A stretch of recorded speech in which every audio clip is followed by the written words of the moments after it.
به نام خدا سلام. من دکتر مجید رحیمی هستم و اینجا کانال آموزشی یوتیوب منه.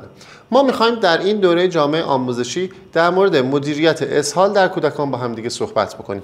تو اپیزود قبلی در مورد مقدمه این موضوع صحبت کردیم و اینجا توی این اپیزود اول میخوایم در مورد موضوع بسیار شایع و واقعا رایجی که خانواده ها باش سر و کار دارن با هم صحبت بکنیم و میخوایم در واقع به این سوال جواب بدیم که چرا اصلا اسهال در کودکان مهمه. میخوایم بگیم که چرا نباید خیلی ساده ازش بگذریم.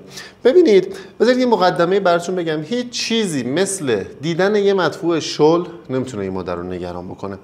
یعنی شاید بعد از تب که واقعا مادرها ازش میترسن، به خاطر اینکه شاید بیشترین ترسشون از خود تب نیست، از اینه که نکنه بچه با تب تشنج بکنه، واقعا در مرتبه دوم اسهاله. یعنی یکی از شایع ترین علتهای مراجعه در واقع مادرها به پزشک متخصص اطفال اسهال بچه هاست.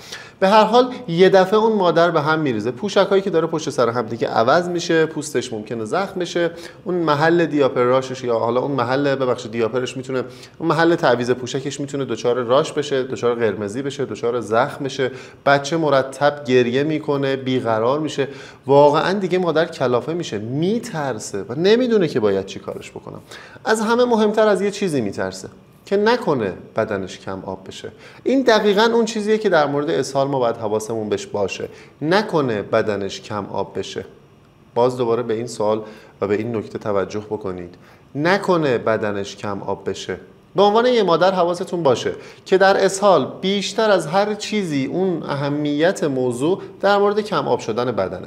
با هر بار اسهال حجم زیادی از مایع داره از دست میره. اگر بچه شیرخواره، حجم زیادی از اون شیری که خورده داره از دست میره. اگر حالا بچه‌ای هستی که در سن بالاتری وجود داره و حالا تغذیه استفاده میکنه، به هر حال ما لازمه که این مسئله رو جایگزین بکنیم و حواسمون باشه که داره مایع از دست میره، برگرد و این مایع رو جایگزین کن. اینجا توی این اپیزود دقیقاً اون جاییه که ما می‌خوایم با همین اضطراب مادرانه در واقع مسئله رو شروع بکنیم. می‌خوایم با یه نگاه علمی یه بار دیگه این موضوع رو برای شما بازش بکنیم تا بدونیم که کی باید نگران بشیم و کی نباید نگران بشیم.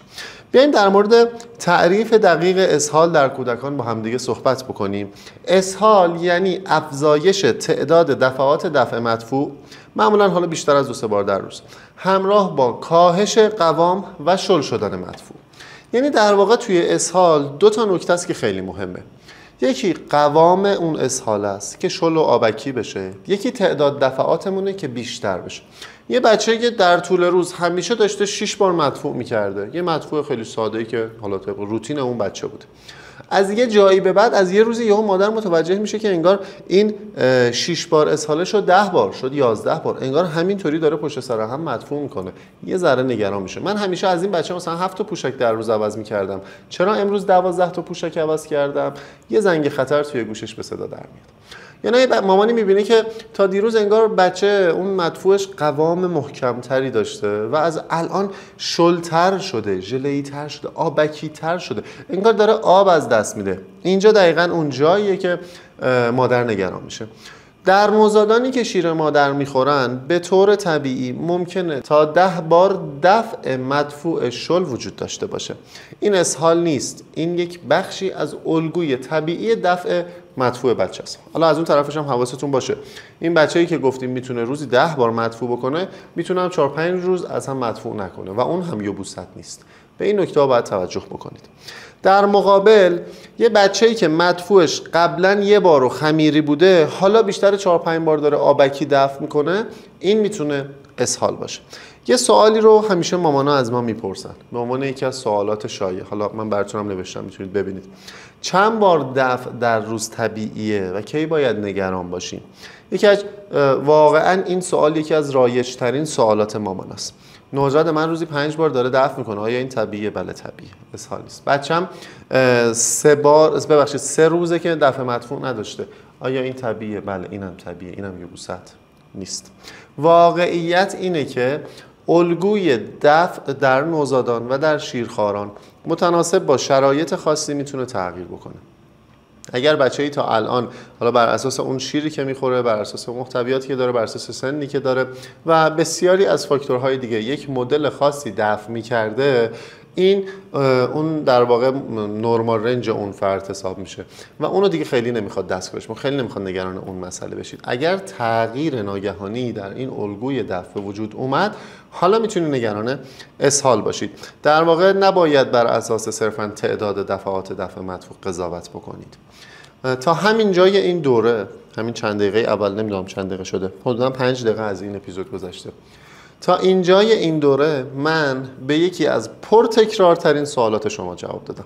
به عنوان یک پزشک متخصصی که روزانه با مادرها سر و کار داره، روزانه توی فضای مجازی داره تولید محتوا میکنه، روزانه داره آنلاین ویزیت میکنه، روزانه توی بیمارستان داره مریض میبینه، این یکی از شایع ترین سوالات مامانا در مورد اسهاله و مرتبا این سوال داره از من پرسیده میشه.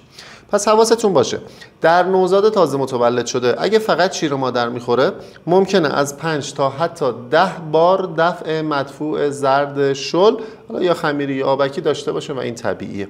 نشانه خوب شیر خوردن، نشانه عملکرد طبیعی سیستم گوارشی بچه است و هیچ اقدام خاصی هم لازم نداره. اما اگه شیر خشک میخوره، معمولاً بچه‌هایی که شیر خشک میخورن یه مقداری تعداد دفع مدفوعشون کمتر و یک مقداری قوام مدفوعشون سفت‌تر.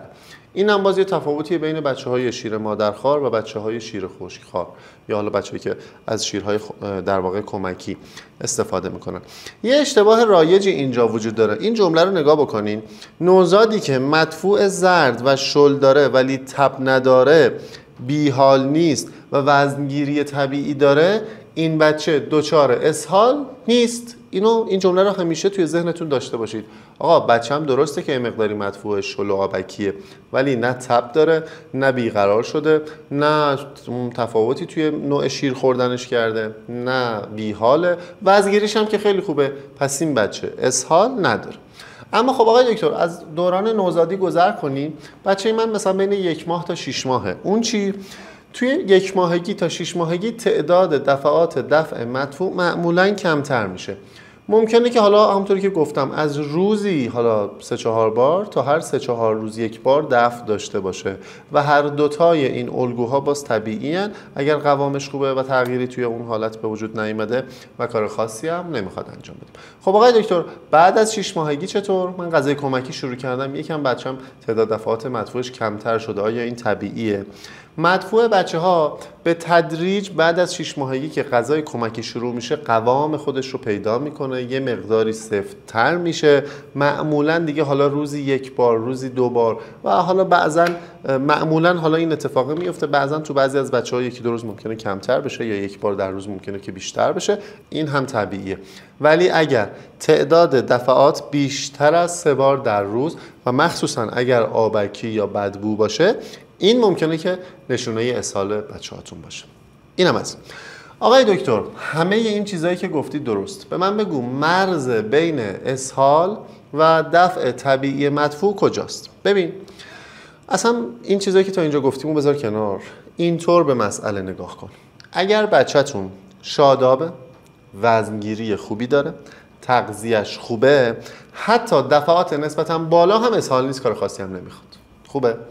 اما برعکسش، اگر دفع آبکی، بدبو، شل خیلی زیاد، همراه با تب، بیقراری، همراه با کاهش وزن، همراه با خوب شیر نخوردن باشه، اینو میتونی به عنوان اسهال در نظر بگیری و حالا اقداماتی که لازمه رو در موردش انجام بدی. الگوی دفع رو به نسبت قبلش مقایسه بکنید. اگه دفعش ناگهان افزایش پیدا کرده یا قوامش تغییر پیدا کرده مهمه. اصلا چرا اسهال مهمه توی بچه‌ها؟ این هم سوال خیلی مهمیه. ببینید، برخلاف بزرگسالان، اسهال توی بچه‌ها از این جهت خیلی مهمه که خیلی سریع میتونه بچه رو ببره تو فازی که آب بدنش کمه. توی یه بزرگسال به خاطر اینکه حجم بدنی بدنش بیشتره، به هر حال میزان آب بدنش بیشتره، خیلی طول میکشه. یا باید خیلی دیگه اون اسهال شدید باشه تا بگیم این فرد بزرگسال کم آبه. ولی تو بچه‌ها بعضن 2 دفعه شیر نخوردن و 2 تا اسهال خیلی شدید کافیه که یه مقداری در حد مایلد، در حد خفیف بچه‌مون رو دهیدره بکنه، که به قول شماها دهیدراته بکنه. این خیلی مسئله مهمیه. پس مهمترین مشکلی که ما با اسهال کودکان داریم نگرانیمون در مورد همین مسئله است. اتفاقی که اگر واقعا به اون مرحله برسیم میتونه باعث کاهش سطح هوشیاری باشه، میتونه عملکرد کلیه ها رو مختل بکنه، میتونه فشار خون رو کاهش بده، منجر به افت فشار خون بده، منجر به وضعیتی بشه که ما تو بچه‌ها بهش میگیم شوک. حالا من علائمش رو بعداً به مرور توی این دوره براتون میگم. اگر این اتفاق بیفته و اگر آب بدن بچه‌هامون در اسهال کم بشه، اونجا دیگه واقعا سر و کارمون با کرام الکاتبینه. اونجا دیگه نیاز به اقدامات فوری داره. ببخشید اینطوری میگم، میدونم شما مادرین، دل رحمین، دلتون نازکه، من همه اینها رو میدونم، واقعا اون شیشه قلب شما خیلی راحت شکستنیه، اما باورتون میشه که بچه‌ای به خاطر اسهال و کم شدن آب بدن و از دست دادن آب بدن وارد فضای شوک شده و به بیمارستان مراجعه کرده و علی‌رغم همه اقداماتی که براش انجام شده اون بچه فوت شده؟ پس اسهال آیا میتونه منجر به مرگ بچه‌هامون هم بشه؟ بله. متاسفانه خدایی نکرده اگر یک سری از این اقداماتی که دارم براتون آموزش میدم دیر بجنبین و دیر به فکرش بیفتین و دیر اقدام بکنید، میتونه مشکلات و عوارض جبران ناپذیر رو براتون داشته باشه. حتی خیلی وقتا ممکنه که بچه فوت نکنه ولی عوارض و مشکلات جدی میتونه داشته باشه. پس در واقع همونطوری که ما میگیم از مراجعه غیر ضرور به پزشک پرهیز بکنید، از اون طرف هم اگر بچه واقعا بر اساس علائم و نشانه‌هایی که خیلی منطقی دارم براتون میگم احساس کردی که بدنش دهیدره است، باید فوراً به پزشک مراجعه بکنی و اقدامات احیاء لازم در مورد اون بچه انجام بشه. طبق آمار جهانی اسهال هنوز هم یکی از 3 علت اصلی مرگ و میر در کودکان زیر 5 سال در کل دنیاست. آمار رو دقت بکنین. و در کشورهای در حال توسعه عامل اصلی بستری و بی‌اشتهایی طولانی مدت در کودکان. ما تو بیمارستان خودمون تقریبا روزانه با موارد بستری به خاطر اسهال مواجه هستیم. بعد نکته بعدی اینه که فقط واقعا کم آبی نیست، سوء تغذیه هم هست. سوء تغذیه هم مهمه. کودکی که در جریان اسهال غذا نمیخوره یا نمیتونه جذب بکنه به سرعت دچار افت وزن، کاهش وزن و حالا کمبود مواد مغذی توی بدنش میشه. این هم مسئله خیلی مهمیه.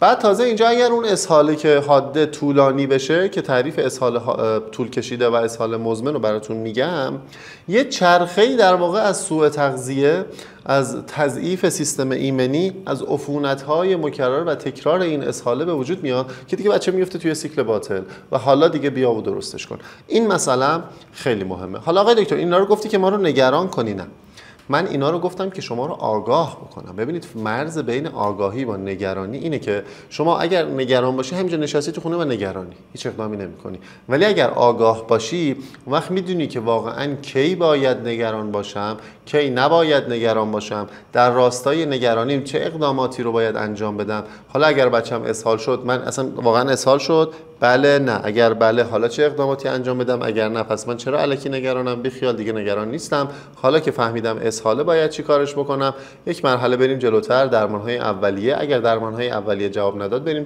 چی کار بکنیم، اگر طول کشید حالا باید چی کار بکنیم.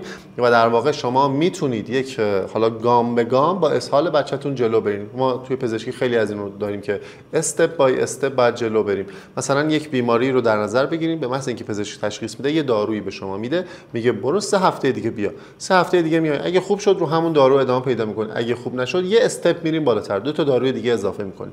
مثلا یه بچه اگه تب داره تا 3 روز بهش مهلت میدیم، نشد یه سری دارو بهش میدیم، اگر نشد تب 5 روز شد یه سری آزمایش تو استپ سوم میخواد، اگه این آزمایش‌ها جواب نداد بستری میکنیم، از سر تا پا رو بررسی میکنیم ببینیم علت این تبه چیه. پس این استپ بای استپ و حواستون باشه. مرز بین نگرانی و آگاهی اینه که شما اگه آگاه باشی و تشخیص دادی که واقعا این بچه الان اسهاله، استپ بای استپ یا قدم به قدم شروع میکنی به اقداماتی که لازمه انجام دادن. بسیاری از مادران با دیدن اسهال به شدت نگران میشن و خیلی زود هم سراغ چند تا ویزیت پزشک و نمیدونم آنتی بیوتیک و انواع مختلف مکمل ها و انواع مختلف داروها میشن، در حالی که 70-80% اسهال بچه‌های زیر 5 سال خودمحدود شونده است، خودش خود به خود خوب میشه، اصلا نیازی نیست که شما کار خاصی براش انجام بدین و فقط نیاز به مراقبت‌های حمایتی داره.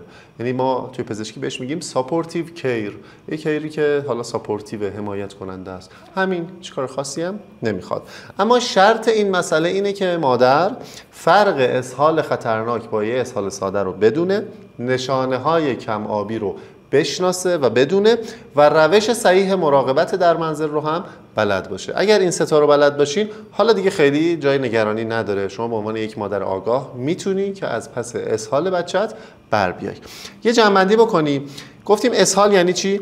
اسهال افزایش دفعات و کاهش قوام مدفوع. این دو تا به صورت ناگهانی اتفاق افتاده. اون الگوی طبیعی دفع مدفوعی که بچه داشته از بین رفته. در نوزادان توی سن 30 روز اول زندگی این مدفوعه همینطوری شل و آبکیه، اینا اسهال نیست. همینطوریش ممکنه در روز تا 7-8 بارم بره جلو، اینا اسهال نیست. اینها جزء ویژگی های طبیعیه، به شرطی که وزنگیری بچه‌تون خوب باشه. خطر اصلی اسهال چی بود؟ دهیدراتاسیون، دهیدریشن و سوء در واقع تغذیه. این دو تا خطر اصلی اسهال هستن. بیشتر اسهال‌های کودکان ویروسی هستند، نیاز به درمان خاصی ندارن، خودمحدود شوندن، فقط با یک مراقبت حمایتی یا ساپورتیو کیر بهتر میشه. و هدف ما از آموزش این موضوعات به شما اینه که نگرانی شما رو در واقع کمتر بکنیم، در واقع به شما آموزش بدیم که چطور میتونید مراقبت صحیح داشته باشید، چطور علائم هشدار رو تشخیص بدین و اقداماتی که لازمه رو توی خونه انجام بدین. همه این چیزهایی که تا اینجا براتون گفتم بر اساس منابع علمی هستش که در تصویر ملاحظه میکنید.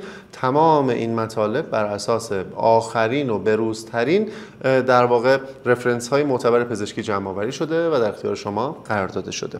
امیدوارم تا اینجا و تا انتهای اولین اپیزود از این دوره جامعه آموزشی واقعا خودتون به این نتیجه رسیده باشید که چقدر دونستن این مطالب میتونه به شما در مراقبت از سلامت فرزندانتون کمک بکنه و در غیر این صورت چه خطرات بزرگی رو میتونه برای شما در واقع به دنبال داشته باشه. در اپیزود دوم در ویدیوی بعدی میخوایم در مورد علتهای شایع اسهال در کودکان با هم دیگه صحبت بکنیم. میخوایم ببینیم که حالا چرا بچه‌ها اصلا دچار اسهال میشن، ویروس، باکتری، قارچ، آلرژی یا هر چیز دیگه‌ای که هست. هر جایی که هستین امیدوارم سالم و سلامت باشین و مراقب سلامت خودتون و بچه‌هاتون باشین. قبل از اینکه ویدیو رو تموم کنم، حالا معمولا همه اول کار میگن، من اینجا آخر کار میگم، تو اپیزود بعدی سعی می‌کنم اولش بگم. این ویدیو رو لایک کنین، کامنت بذارین، شیرش بکنین، سیوش بکنین و با هر طریق دیگه که خودتون فکر می‌کنین از این ویدیو حمایت بکنین تا به دست مادران بیشتری برسه و جامعه آگاه‌تری داشته باشیم.